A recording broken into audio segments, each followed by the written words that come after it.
Our closest bee yard to here is 10 minutes that way, though. We have bees all throughout northeast Oklahoma. It is a really good place for bees. So, if anybody up in this area, it's called green country for a reason. You guys get a lot of rain and good forage. So, it's definitely better than our central and especially out west beehives as far as honey production. So, my grandfather was a beekeeper. He's the one I got into it with him. I've been in and out of hive boxes for around 33 years. I know a little bit about bees, but I don't know very much. There's a saying, a beekeeper, your first year, you don't know anything. Years 2 through 10, you know everything. You're a master. And years 11 and on, you honestly understand. I know a lot. I've just been in a lot of hives. I know a lot of different things, but by no means am I an expert or a master. This is what we do though for a living. I have a booth over here, and we can go over a lot more in depth of beekeeping if you guys want to. You can come see us after the presentation. In a beehive, in a typical beehive, this is what you're usually going to get. Is this the only one? No. There's a tremendous amount of beehives. We carry a teaching yard that we show people. You can actually come to it. It's in the city though. That has 12 different hives that the United States can have on hand. I'm a big proponent if there would be more people that would experiment with hives other than the Langstroth hive, that they would be better at beekeeping. There's an 80% failure rate in beekeeping among new beekeepers. The majority of people are going to have bees for approximately 3 years and get out of it. If you've never been stung by honeybees, I suggest you go work with a honeybee guy right quick and get stung. You'd be surprised how many people buy starter hives from us. They get stung, they have some crazy reaction, and then they expect us to buy the hive back. They know you can give it away or you can go sell it, but they become completely terrified. A starter hive is 5 frames of bees. We'll go over it. It's called a nuke. That's a lot different than I have a live functioning hive also at the booth, though, if you guys want to see what 50,000 bees look like. When these hives get big, they can go 60 to 100,000 bees. Well, in a starter hive, when you're looking at 20,000 bees, that's completely different than looking at a full-blown production hive. And those full-blown production hives can catch people off guard. I don't care how many classes, how many people you listen to, you'll completely lose it. Your camera phones are the best thing because you can video, you can zoom in, you can take it, you can tell them how to capture a picture. There's all kinds of remotes. I suggest keeping that around because it's great than a piece of paper and bee gloves and it's sweaty and all that stuff trying to write stuff down. So use the technology available when you're going through it. Also, it's hard to identify eggs for new beekeepers. So when you're looking at a frame, you could quickly take a picture of it and then you can go examine it in your room and inside the house and blow it up and you can see different eggs and stuff. So that's a lot easier. So technology is definitely on our side. There are 3 different types of bees that are in a typical colony. You're gonna have the queen. All right, now everybody is like, the queen is all majesty, she's the ruler. She's not. She's an egg layer and that's it. If the bees do not like the queen, they're gonna kill the queen. It's the mother to all the bees. There's 1 in a hive typically. All right, there's actually usually 2 in a hive, but usually when we see the first one, we quit looking for the second one. But reports now put 2 queens in hives. About 70% of hives have 2 queens, a mother and a daughter, and they're waiting to see if the daughter can perform or something is what we're guessing, and then the daughter will eventually take over. So there are a lot of times that you'll see 2 queens on the same frame. One of them's the daughter, one of them's the mother. The bees keep them separated until they decide, hey, daughter killed the mom, and they'll switch out her until they swarm. But with the technology and all the cameras and then all the social media, this is where we're getting, we're seeing a lot more double queens than what we ever have. So we're thinking that they run a mother-daughter system a lot more than what we're thinking. But a queen she's not in charge. She doesn't make any rules. She is completely in charge of egg laying, the population. Her pheromones are what keeps everything under control. So if you have a hive that's aggressive, you could be queenless, you could be old, it's probably bad genetics. Oklahoma doesn't have the greatest genetics. We do have AHB in all 77 counties. though most counties, they quit tracking it in, I think, 2015 here in Oklahoma. Unless you get around the Red River out west, we will get them. For those that don't know what AHAB is, it is Africanized honeybees. Africanized honeybees, the killer bee and stuff. 7 states carry them. Oklahoma's lucky one of them. So they are around. You will see it out on social media. Beekeepers will argue. It's good to have thick skin in this thing, because I'll tell you right now, your way is wrong, their way is right. They are not scared to tell you that. If you're successful with your bees, you're having fun with your bees, and they do what you want, your way is right. I don't care what the fads are, what social media is telling you and stuff. You can run any hive that you want. But this one right here, 99% of beekeepers are going to have Langstroth. They know how to do it. Why? Because this is what is commercial. This is what fits on pallets. It loads up nicely on semi-trucks. It travels nicely. It's very easy to manage. Each box of a deep can run upwards of 100 pounds. So if weight is an issue, you could go with mediums. I run full deep systems. I don't really have any mediums around, but a medium's going to knock that weight down by 40%, 50% or so. So you can run an all medium system. I run all deep because I like everything to interchange. I don't want to have a whole bunch of parts. So that's something that you guys need to think about. Something that you guys need to think about with weight. If you got lower back problems, you just don't want to do, there's layings hives, there's top bar hives. All of these work, they're just different beekeeping styles and stuff. You'll get people that absolutely hate other styles and they're only this. You'll get people that hate this style and only layings and all that kind of stuff. If you're in bees because you think you're going to save bees, honeybees absolutely need no saving. Become a master gardener. What most people don't realize is this past year, the United States lost 20 million pounds of honey. Our honey production is going down. It's been steadily going down. Around 80 to 90% of all honey in the United States is imported. It's not from beekeepers. And it's coming from overseas. If you ever see organic honey in a store, it's not United States honey. It's almost always out of Argentina, because the United States has no 6-mile radius in the whole continent that can be organic for bees. Bees can fly up to 6 miles, and so that's why you don't have organic honey. Can a beekeeper say their honey is organic? Yeah, they can say whatever they want to. Just don't think that it's organic. It's not certified organic.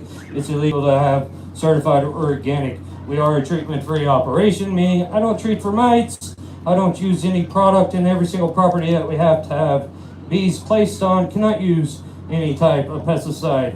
I still can't go into organic honey because I can't control where my bees are flying, and I can't control what everybody else is doing around. So just understand that. If you are in Oklahoma, Oklahoma has around 4 million people. I was talking to somebody about this at our booth. The majority of people have never tried Oklahoma honey because Oklahoma is in the bottom 4 honey production states. We don't even produce 1 million pounds of honey. That means 3/4 of Oklahoma population has never had Oklahoma honey.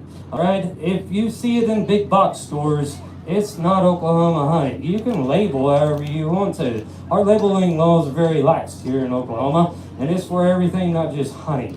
But if you don't know the beekeeper, where they're coming from and how they operate, chances of you actually getting honey from here, or even honey, is a very slim chance. Honey is the 3rd most faked food in the world. This is why a lot of people, they just want bees on their land. They need them for pollination of a crop, their gardens, or they want local honey. And this is where we did, in 2018, we decided we're going to go into management for people and get out of the commercial trade and set them up in backyards, because we figured out most people actually don't want anything to do with the bee work and stuff. They don't like getting stung. It's extremely expensive. Bees die. They die a lot, and they want honey. And so we can help them produce the honey that they want for their family consumption. The second bee in the hive is the worker bee. Now this is the entire workforce. They are all women. All right, a whole entire hive is girls. They are the ones that sting you. So if you ever get stung, you're getting stung by a female. The females will make up 100% of the hive, to 85% to 100% of the hive, depending on the time of the year. The males, which are the drones, they get kicked out. In Oklahoma, they'll start getting kicked out in July, August, September, somewhere in there. They usually do not winter. We might see a handful and stuff, but most hives are going to kick them out because the males, they eat a lot of food, they eat a lot of honey. They can't sting, they don't guard, they can't forage, they don't produce honey, they don't take care of the babies or anything. They don't do wax production. Beekeepers hate them. They're like, well, they're lazy. They are extremely important in the genetic side. If they mate, they do die during the mating flight. That is what they want to do. There's a saying for the drones, honey nut Cheerio. All right, so they are all about honey. They want to mate, and then they're done. And if they don't mate, then they die from the sisters. They will kill them. They are so lazy. If they can get the worker bees, the sisters, to feed them, they're going to get fed by them. But usually what happens with the worker bees or the drones, they come out of the hive, and let's say it's 10 o'clock, and they're going to go to a drone congregation area. A drone congregation area is where all the hives around the area, all the drones are going to come into. And the hives, when the virgins are out, they go out on their mating flight, and they fly to these drone congregation areas, and hopefully a lucky drone will mate with the queen. They have it in little circles, and they're pretty respectful. If a virgin is coming in, as soon as she touches the line and stuff, it's all up for grabs. As soon as she leads the line, they back up. They don't chase her or anything. It's just their little circle. A queen will go around and mate with approximately 20 drones. One drone is enough to fill her entire spermacather up with semen, but she takes multiple flights. This is why some colonies you'll see really gentle, and then all of a sudden they're kind of like a little bit stingy, and then they'll go back to gentle and stuff. It's because of the different genetics that the drone uses. If you're in an area though that you just don't like the queens that you're producing, really hammer hard on your really good production hives, your good queen hives, the ones that are gentle, and start flooding. We call it flooding the drone yard, because you're using your good colonies, you're pushing your good genetics out there so that the virgins can come in and mate. So if you are thinking about ever trying to get into bees and like you want to see what your genetics do, that's where you want to go, is focus on the drone side.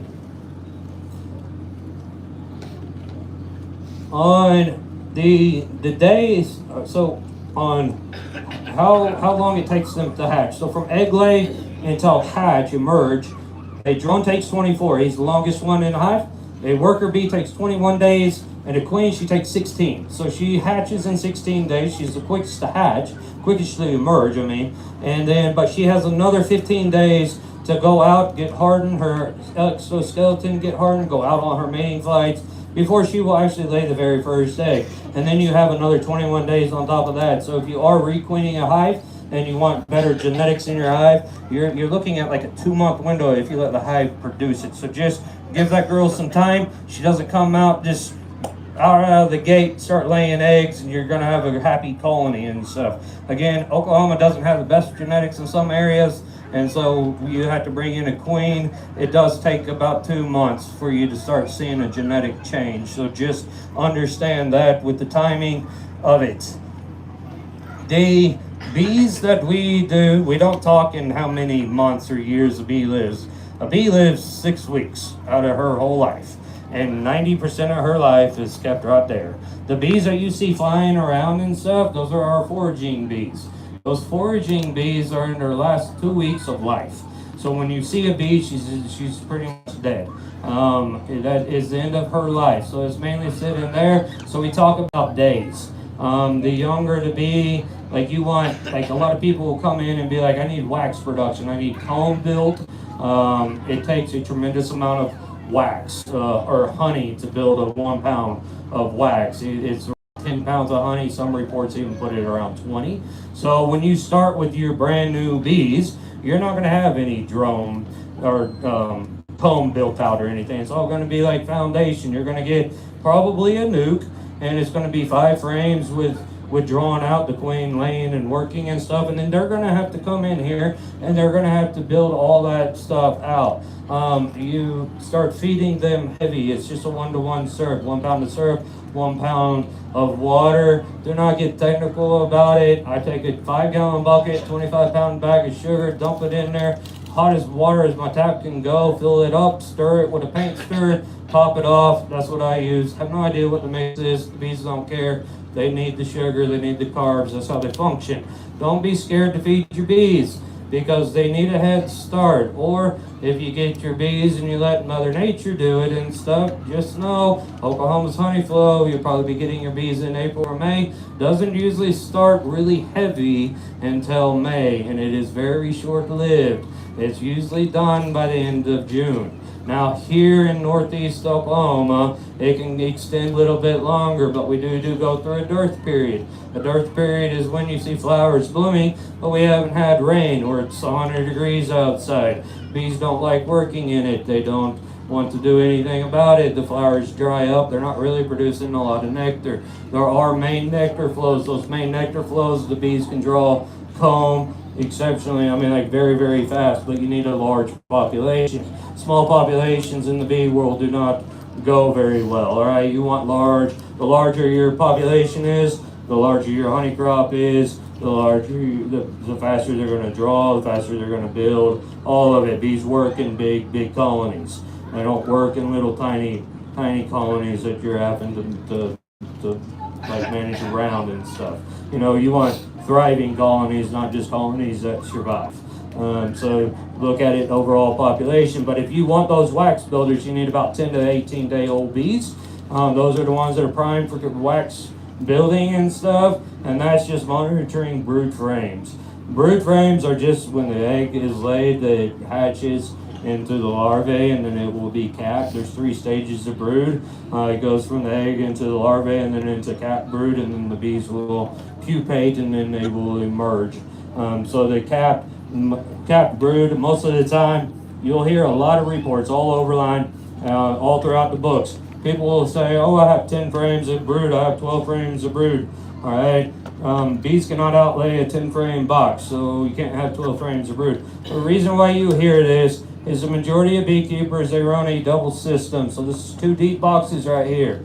The queen is laying in the middle of these. And so you'll get 5 frames up here, 5 frames up here, 6 frames up here, 6 frames up here. That's how you get your 12. All right, I run on 7 frames only because, again, weight issues. I work with my kids. This is my son back here. It's easier to manage. They are a custom built box, so you'll never find a 7 frame box here. I think bees do exceptionally well in a tighter location, anyways, a tighter box on them. But I run all of our colonies in one 7 frame box. I use a queen excluder and stuff, and they do not run. But when you confine them to that little bitty box and stuff, the queen occupies and she'll lay what we call bricklayers, and that means every single cell is a brood cell. And they have hardly any food down here. They don't really use anything for pollen stores. It's all made for eggs and stuff. So that's where you will hear when people say we run singles, and then you'll get into the arguments. Oh no, they can outlay it. No, they can't. It's physically impossible. The queen can only lay about 2,000, 2,500 eggs a day. The math doesn't math in a 21-day period in that time span with that amount of eggs and stuff. So they can't outlay it, so you can run it in a single. But a double is definitely going to be probably what most people are going to do. It's a heck of a lot more forgiving. It's a lot easier to run. And so just remember, a double is just 2 boxes. A lot of beekeepers are going with a deep on the bottom and then a medium. Again, it's the weight issues and things like that. There's a whole bunch of commercial guys that are going to deep and then all mediums up top, because lifting 100-pound boxes full of honey, well, you guys might think that's fun. After a couple of them, you'll be like, this isn't fun no more. So it gets into it. There is a lot of pests in the hive, all right? So when you get your bees, you're all excited, and a lot of people overlook what the #1 killer of bees are, and that's Varroa mite. Varroa mites is a parasitic mite. It attaches to the bee. People will always say, I don't see Varroa mite. Your hive has Varroa mite in it. It doesn't matter if you don't see it. You never look at the underside of a bee, and that's where Varroa mite hangs out. If you do see Varroa mite running around, your hive is so infested it's dead. You don't have to treat. I don't tell people how to do that part of stuff. You can do a treatment free. You can go into treatment and stuff. But you need to be aware of Varroa mites. There's a bunch of treatments out there, from your organic treatments all the way through synthetic treatments. And then there's a lot of things that you can do that are natural and stuff. But if you come in with the mindset that you're going to put bees in a box and get honey, chances are you're going to end up failing. It doesn't work that way. Genetics are not built to withstand Varroa, even though a lot of our queen breeders are getting better at honing in on the genetics. A lot more of the mainstream, bigger beekeeping people, they're finally coming out and saying, hey, some of these treatment-free guys have honed in on it, and they're actually starting to produce and go down the route that we have been fighting for 30 years now. Randy Oliver, a scientific beekeeping guy, he is one that has finally said, hey, I'm going to take some of my colonies and set them aside, and he's had pretty good success for about 5 years now. The next one that you might have heard of, he's real big into YouTube, is Bob Binney and stuff, and he is starting it this year because of the scientific Randy over here talked Bob Binney into it. Hey, you might want to give it a shot. Like, they know what they're talking about. It's all genetics. All right, people are going to sell you whatever they want to. They're going to sell you a type of bee, sell you a type of hive and stuff. No, the people that want to be treatment free, they understand a couple of things. It is genetics. You have to have the genetics that can handle viruses and handle the mite load that actually remove mites from it and stuff. So if you get really hung up on the genetic part, then treatment free does exist in there. There are commercial operations that do run it, and they are going around. But just to put it in perspective of how hard treatment-free is, one of the largest guys is down in Texas, and it's called Bee Weaver. And Bee Weaver is a very large, it's like Texas's oldest beekeeping operation, and they were ran by the family, and then they had two brothers, and the brothers got into a big fight because one brother said, I'm going treatment-free, the other brother said, no. Well, the brother that went treatment-free, so now there's two companies, there are Weaver and Bee Weaver, but it's brothers. But the one Bee Weaver said, we're going to go treatment free. He took around 5,000 of his colonies. He set them aside into another yard. And in 1 year, out of those 5,000 colonies, he had 7 colonies left that he could breed from. And from those 7 colonies, he built Bee Weaver. He started it in the 1990s when Varroa mite was hitting hard, when AHB was dominant in the Texas and stuff. So it was hit with not only going treatment free, but controlling the Varroa mite and controlling AHB. So it can be done, but just know there is a steep learning curve. A lot of bees die into it. If you are one of those people that do not like seeing things die or suffer, treatment free is probably not for you. Just saying, just to get that out there. You will want to go something into the treatment form. Oxalic acid is one that the majority of beekeepers use. It's an organic acid. It is naturally found in honey. It's naturally found in our food. It gives us that bitter taste. It's extremely cheap to do, and it's a vapor. You wear a mask and stuff. You stick it in here, and it will vaporize your hive. Just recently, in the past 2 years, I think, it was included to be used with honey supers on now, so you don't even have to remove your honey supers. There's other things that were like your other acids out there that will formic, you can use with honey supers, and then thymol is one, you can't use it with honey supers, but it's an organic. Everything else is synthetic out there, and science has now developed one that is an RNA, and I don't know very much about it. It's brand new. It was released this year. You can only get it through one company, and I believe that's Man Lake. But it is something to do with the DNA, and it's going after the colonies, and it is affecting how they do. But I think it lasts for 18 months. So one treatment will be 18 months. Where oxalic acid, you might have to do every 5 days for a few weeks to get through the brood cycle. Most of it doesn't ever penetrate that brood cap, so you want to get it when the bees are either broodless during the winter or during the summertime and stuff like that. So just keep that in mind as well. The next one that Oklahoma has to deal with is a little thing called small hive beetles. It's a little bitty black beetle.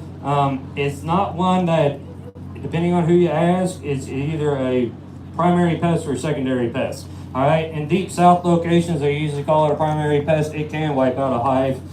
They can come in by the hundreds, even the thousands.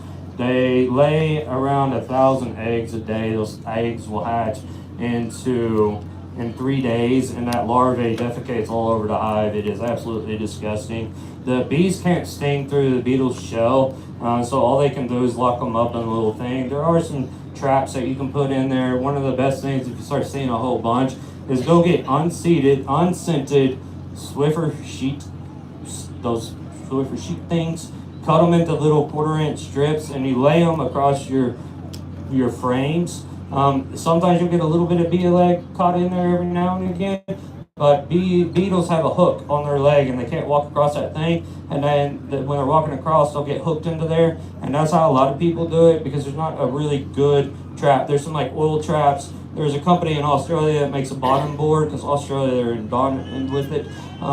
That's called a beater buster board. It works extremely good, but it's like $200 for a bottom board. So most people aren't going to spend that kind of money on a bottom board, but they do work well. Again, there's some oil traps that you can hang between the frames, but if you forget them, and like I check our hives just lifting them up, and I'll forget that they're in there and oil's going all over the place. So I like the little Swiffer sheets. Keep them in full sun. Full sun is their friend, not shade. Shade is the beetle's friend. So keep your hives out in full sun. If you need it, if they do need a block, a west block is good for that 10 heat. It's good for the beekeeper. The bees don't care.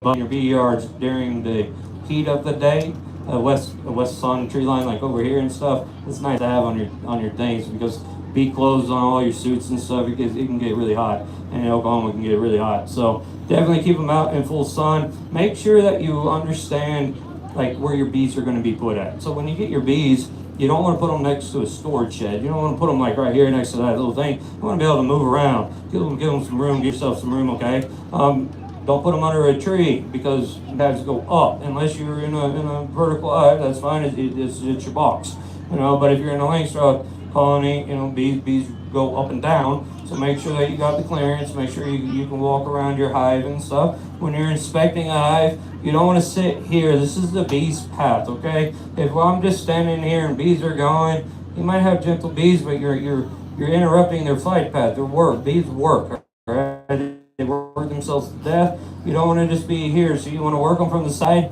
or behind them and stuff like that. If you're wondering how much room they take, 4 of these 10 frame colonies fit on a pallet.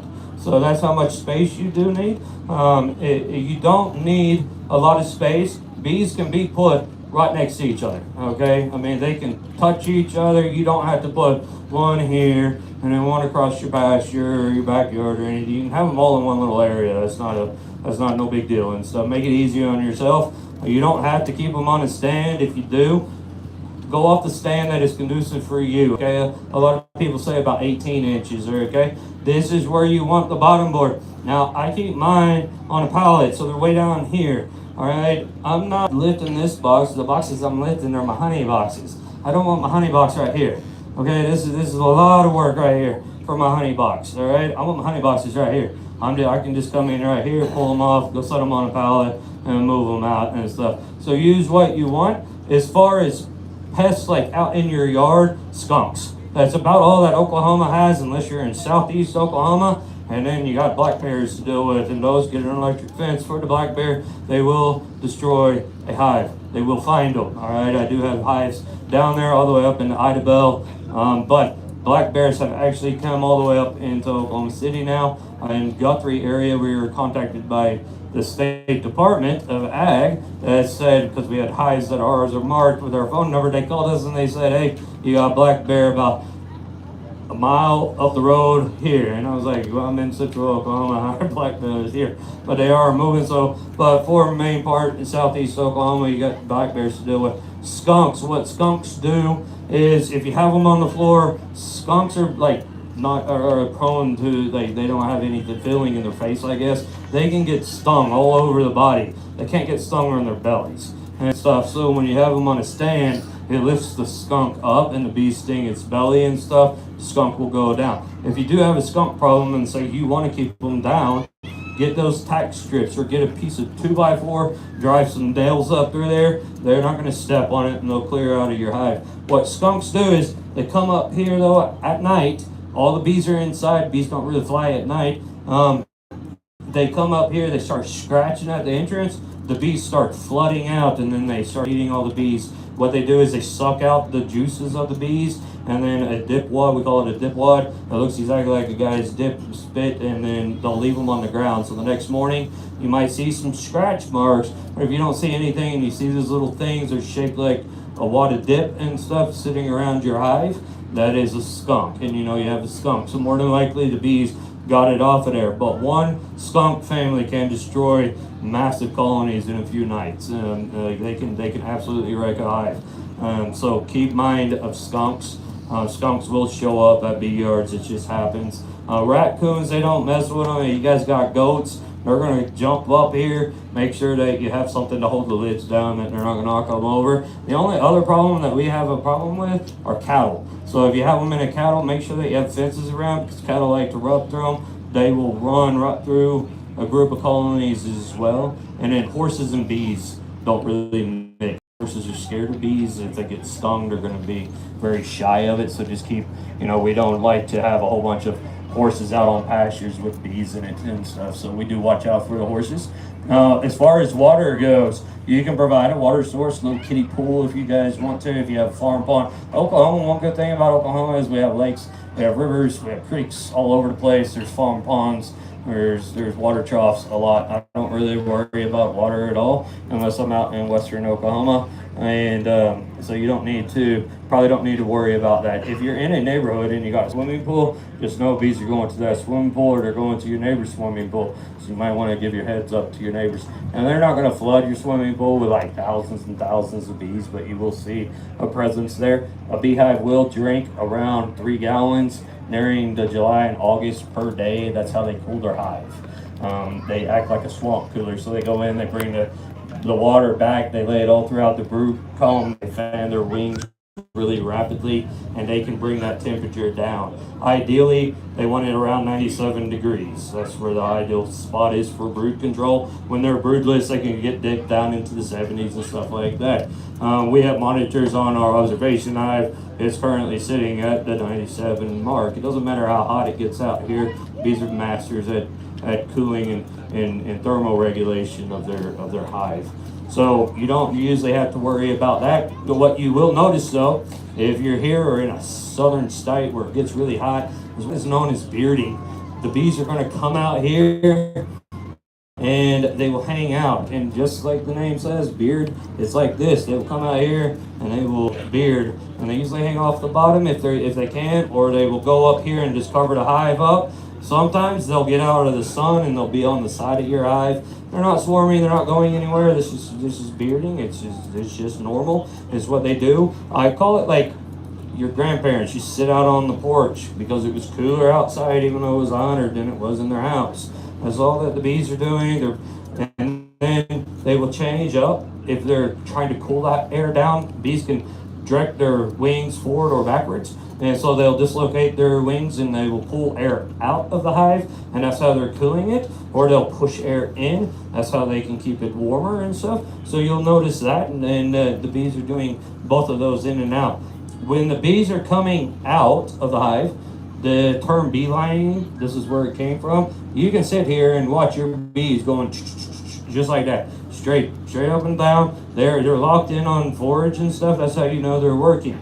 All right, when they're out over here and they're going kind of all over the place, you can tell a whole bunch without ever getting into a hive just by watching the entrance.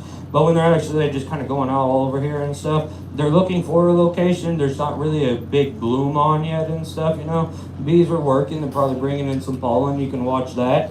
On their pollen legs, bees have their back legs, and on their back legs, they got hairs that stick up at a 45-degree angle. They will cover, so they're flying through the air. They beat their wings at like 220 times a second and stuff. So they create a lot of static electricity. So they're going over and they'll hover over a flower, and that pollen will come up. And then they take their front legs like a cat and they groom themselves and put it down here in their pollen bag. If you watch your entrance right now, Oklahoma, everybody's sneezing, everybody's allergies. Guess what? Beekeepers love that. I love it when people are allergy problems because my bees getting a whole bunch of pollen.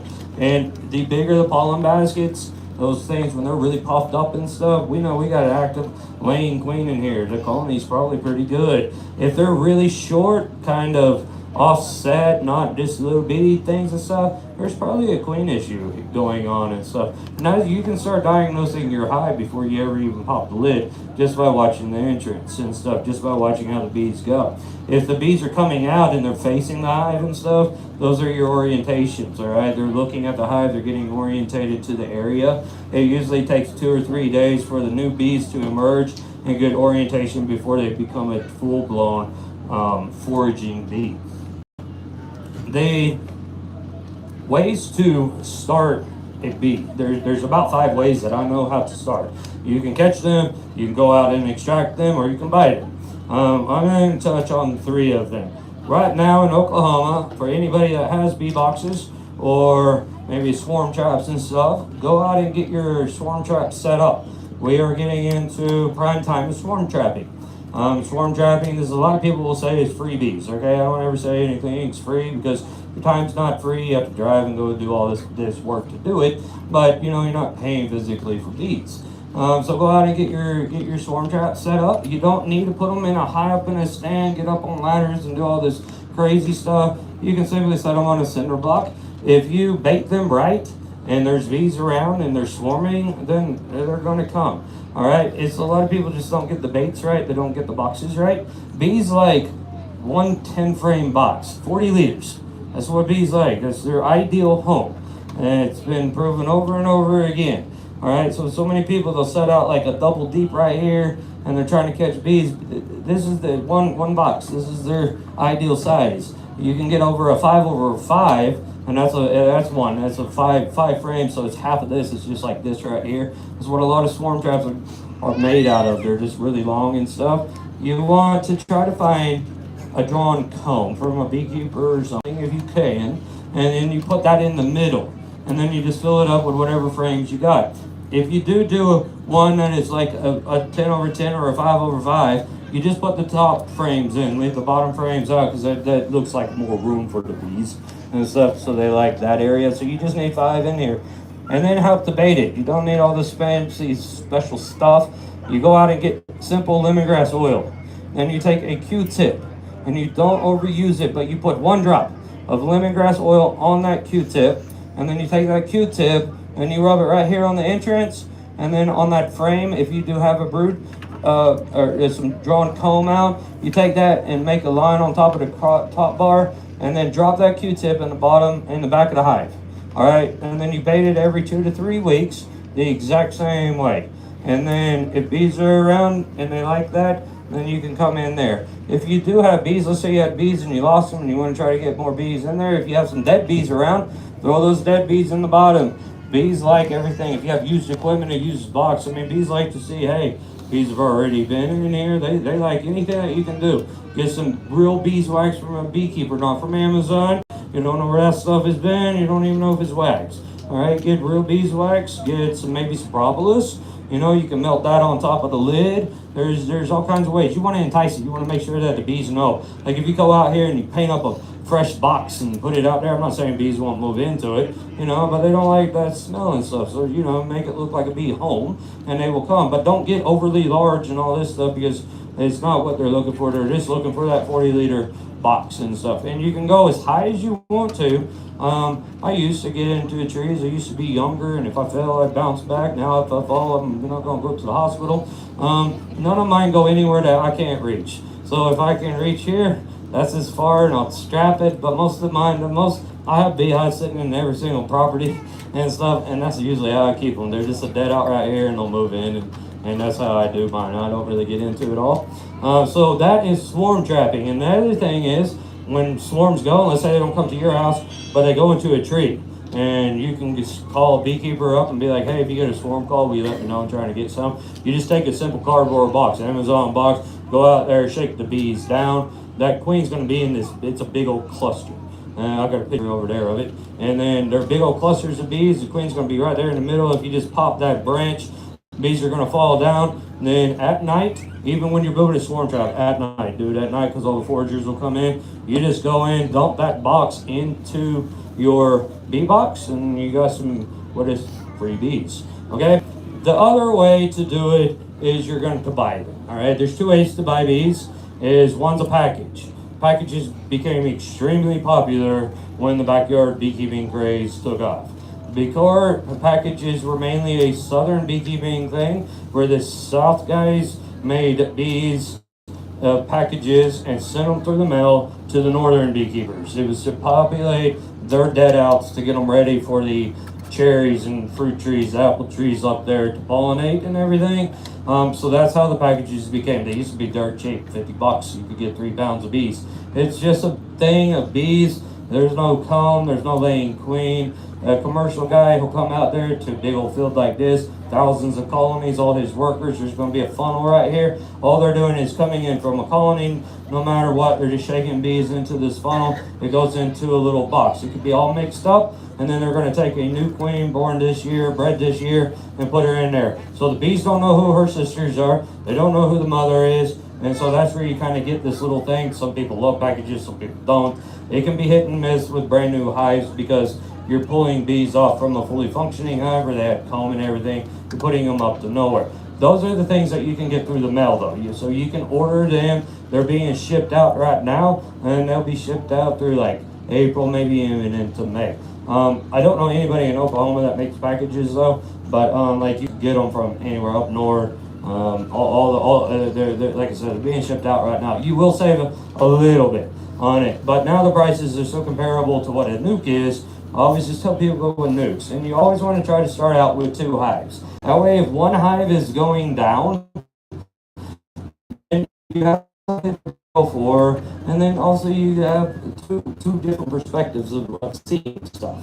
But you can borrow resources from one hive and boost one up, and the goal is to be sustainable. You don't want to get in this rat race of buying queens and buying bees and all this. You want to be sustainable about it. So starting with a nuke, that's 5 frames of drawn comb.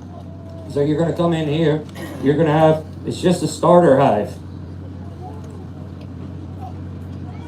These are frames if nobody's ever seen them, and this is comb right here. This is what the bees will draw. So you'll get 5 of these versus all of this is what you're starting out on. So you put a queen in here and you might have everything going for her, but this is nothing to them. This is not a home to them and stuff. This is a home to them because she can instantly start laying here. That's the problem with the packages. So this one already has comb built. Now if you have a dead out, a package is really good because you just plug and play and go. But on a Duke, you'll get 5 of these. You'll usually get 2 to 3 frames of brood. That means in all stages, eggs, larvae, capped brood, all right? That will be it. The queen is actively laying, and then you'll have bees coverage on here. You'll usually get a frame or 2 of food as well. So they'll have some resources with them. And then you stick in whatever else you have. So if you got 10 frames, you'll stick in another 5 frames in here and stuff. What you do is you will come in here from the side. You won't have any of these frames in your box. You want to make sure that you have ample room when you're doing bee work. So when you take out a nuke, the beekeeper that you buy it from should explain it to you as well. But when you buy a nuke, you're going to get 5 frames. You want to put those 5 frames directly into this hive in the middle, exactly how you pull them out. So you have your nuke sitting right here. This frame right here is going to be like your number 5, and then you're going to pull this one out in right here. Now you can inspect them. Most of the time they're going to come with what is known as foundation. This is foundation, okay? This is what the bees build on. It's just a guide. With the foundation in here, you can turn them over all like this and stuff. It's really strong. It's not going to break and stuff. So you can inspect it. Hey, you can go in there. I suggest putting your bees, transferring them as fast as you can in there. Not as fast, but I mean, like, you don't want to spend a lot of time looking for that queen. You don't want to upset them and stuff. But get your nukes and put them in here. So once you get all 5, then you put your other ones in here, and then you feed them. This is the 1-to-1. You give them some food, and that helps them get going. And then for 2 weeks, you try to stay out of that hive, okay? Like, you're going to be wanting to get in there, but you want to get that queen set up. You don't want to disturb them, okay? Bees are kind of finicky. And so give them some time, and then after 2 weeks, hey, you can go ahead and check. People ask me, how many times do you need to check? And it depends on how you want to beekeep, all right? You need to learn, and the only way to really learn, you can read all the books and listen to all the talks you want to, but I'm a guy that learns with my hands and hands-on. So, I mean, I go into my hive. The internet is full of a whole bunch of opinions and stuff, so I don't try to rely on anything of the internet. But it's a good guiding point, but you're always going to learn best by going into your hive, all right? You can't ask somebody on Facebook what is going on with your hive if you haven't physically been in there and tried to figure out what's going on with your hive. So when you get your bees in here, lay them off and then just keep some feed on them and stuff. You'll know when they are in flow. They will not touch syrup at all, period. They will not take it. They won't even take honey. Like if you have this frame out here full of honey and you go set it up there and we're in a nectar flow, a heavy nectar flow, they won't take the honey and stuff from it. Why? Because bees prefer nectar, not honey. They make honey so that the nectar ferments on them, though they have to make honey. But if given their choice, they prefer nectar. So they won't touch it. They will quit drinking your one-to-one syrup. They'll quit taking your honey and everything like that. They're focused on the plants out there. As soon as it dries up, they're going to hit this frame. They're going to hit all the syrup, your sodas, anything that's sweet. I mean, bees don't care where they get it from. But if nectar's blooming, if nectar's coming in, they're going after the nectar. So you know when to feed and when not to feed. If they're actively taking your syrup, keep feeding them. They're building out your frames, you know. So the next thing is, when do you add your second box? There's a 7-10 rule. If you're using 10 frames, you want 7 frames occupied by bees. All right, that means bee coverage up and down. And then you add your second box. Bees don't like a lot of extra space. It stresses them out. They can't guard it. There's not enough population for it. So make sure that you understand that. Don't just go in here, put your nuke in here, and then give your 4 boxes up there. Bees don't know it has so much space. So 7-10, 8-10, you know, make sure that they get it all drawn out. Sometimes in a 10 frame box, I say 10 frame, they come in an 8 frame. I also do 6 frames. I don't suggest 6 frame for brand new beekeepers, but 8 frame will also decrease rate. But I usually talk in 10 frame because it's the most common one. Sometimes in a 10 frame box, frame 1 and 10, the bees won't draw. It's not natural for bees to go vertical. All right, even though the vertical hive is what has been claimed as natural beekeeping, I don't know where that came from. I don't know how it even got promoted into that. Natural is or horizontal. Natural is vertical. All right, for bees. I don't know how the horizontal hive became the natural hive and stuff. If they don't build 1 and 10 frame, all you do is just take this and transfer it over, maybe 2 frames into here and stuff, and move those frames out, and then that way the bees will draw that out. All right, it's okay to manipulate inside your bee frames. You want to keep the brood cluster together. So if they're on 5 frames of brood, keep it kind of centered and stuff. But during the summertime, it's hot. You don't need to worry about them keeping warm and stuff. You know, that's mainly for like your fall, your winter, you know, early spring when we can get these up and down temperatures. Keep the brood frames together, but make sure, you know, that they have the comb drawn. And if they're being stubborn on one, go ahead and put it in the middle. Go ahead and move it closer to that brood center and stuff. She'll draw it out. It's not a big deal. So you can also do what is known as foundationless, all right? But you can't come in foundationless and stick 10 frames with no foundation in here. What bees do is they don't care about us. They don't care about no beekeeper. They don't want to make honey for us. They want to reproduce. They're going to draw this way. It's called crazy comb. They're going to draw everywhere. You won't be able to remove these. All right, they don't draw up and down just like this. They're going to draw however they want to. It's for the airflow with them. The reason why the United States and almost every single country has to have frames is because of the brood diseases in here, which I'm doing a talk over that tomorrow. So you'll get more onto the pests and diseases tomorrow if you want to. But we have to be able to remove our frames here in most countries. Japan is like the only one I don't think you have to remove frames from. So you need to be able to get the frames in and out. So if you do want to be one that is frameless, you can do one that either drawn comb or foundation, and you pinch them in together like this. That way it puts a wall and it's giving a guide to bees already and stuff. So the bees will draw and then they get the idea. They're like, hey, I'll draw straight. And then you take this one out and you just have your foundationless. That's how you transfer into foundationless. If you're going to go into foundationless, I suggest getting 20 to 30 pound test line. You can run them up and down like this, side to side, up and down, however you want to do it. This way it gives something the bees can put their comb on. Fresh comb is extremely, extremely fragile. And in Oklahoma, the heat, will get comb drop, all right? Like even though the bees are trying to keep everything there, I mean, the beeswax, before it gets hardened, it can melt at like 95 degrees.